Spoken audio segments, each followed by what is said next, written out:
psychological torture na ginamit. Isa ako sa mga witnesses ng IPT.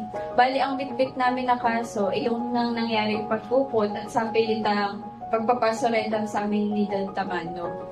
Dinala kami, pinakita natin doon yung paggamit ng gobyerno ng mga secret detention facilities, kung saan pinadala yung mga dinulupot, kung saan nangyayari yung pamimilit, yung torture, yung psychological torture na ginagawa nila. Kinuwento din namin doon na sa nangyaring interrogation, pinipilit kami na magturo. Blatanti sinabi sa amin na, yun talaga, Janila, kailangan ng palit-ulo dito kung gusto nyo mabuhay, magturo kayo. Grabe din yung psychological torture na ginamit. Yung emotional blackmail, yung bad cop, good cop tactic, ganun siya umiral lang sa loob ng ilang araw. Gumamit sila ng 2 secret detention facility, yung isang tawag nilang hotel. Nung dinala kami doon, ang daming threat. Then, nandiyan yung pagbabatas sa buhay namin. Ililibig daw kami na magkasama ni Jed kasi yung birthday daw namin ay magiging death day na namin kasi mag-birthday kami that month.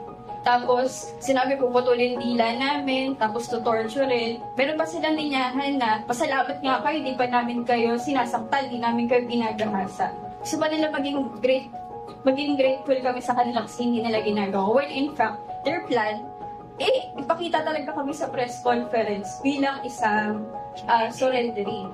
Tapos doon na kami pinagsulat ng affidavit kung saan iniba nila totally yung kwento, gumawa sila ng another kwento, ang nag-craft nun na yung NTF-ELCAC camp mismo.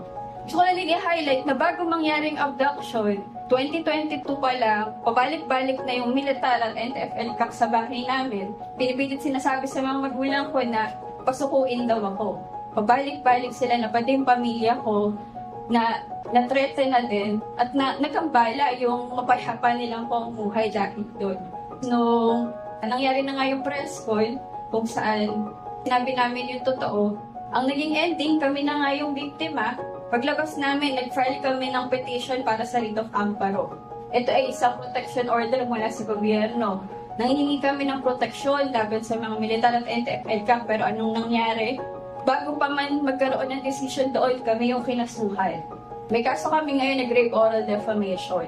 Tapos, yung writ of amparo dinenay. So kung makikita natin, mula doon sa lahat ng nangyari, the reason why, bakit namin dinala yung kaso sa IPT, ay dahil dito sa Pilipinas, kapag biktima ka ng estado, ang hirap maghanap ng hustisya.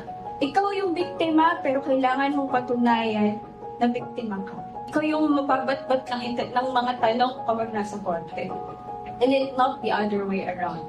At pinapakita din ng kaso namin na dito sa Pilipinas, kahit unarmed ka, aktivista ka, itinuturing ka na terorista ng Estado. At yun ang isa sa pinakamalaking war crime ng Estado.